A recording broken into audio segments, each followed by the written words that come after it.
নির্বিচারে শিশু ও নিরীহ মমিন মানুষ হত্যা করে পৃথিবীতে দাজ্জালের আগমনের রাস্তা পরিষ্কার করছে ইসরায়েলের নেতানিয়াহু ও যুক্তরাষ্ট্রের প্রেসিডেন্ট ডোনাল্ড ট্রাম্প।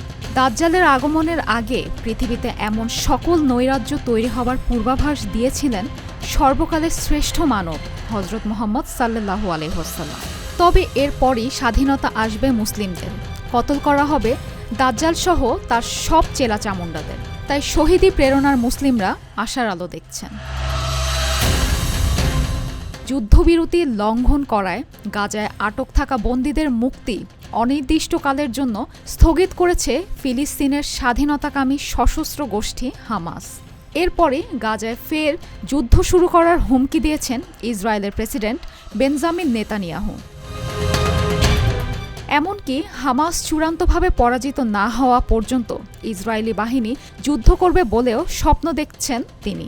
বুধবার এক প্রতিবেদনে এই তথ্য জানিয়েছেন সংবাদ মাধ্যম আল জাজিরা।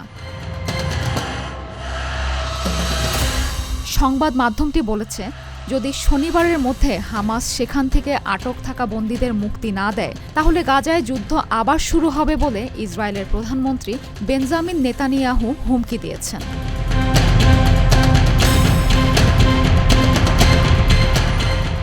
গাজায় গত ১৯ জানুয়ারি থেকে যুদ্ধবিরতি কার্যকর হয়েছে। তবে বীর হামাস যোদ্ধারা বলেছে, ইসরায়েলি যুদ্ধবিরতি লঙ্ঘন এমন এক পর্যায়ে পৌঁছেছে যেখানে এটি নিয়ে আর দর কষাকষির সুযোগ নেই এবং ইসরায়েলি বন্দীদের আসন্ন মুক্তি অনির্দিষ্টকালের জন্য স্থগিত করছে তারা।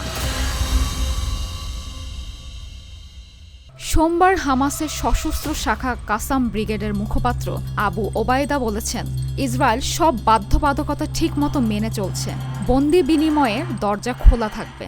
হামাসের এই মুখপাত্র উত্তর গাজায় বাস্তুচ্যুত ফিলিস্তিনিদের ফেরাতে বিলম্ব করা, মানুষের উপরে গুলি চালানো এবং মানবিক সহায়তা অনুমোদনে ব্যর্থতার অভিযোগ করছেন ইসরায়েলের বিরুদ্ধে। মেরিন আমিন, জিটিভি নিউজ।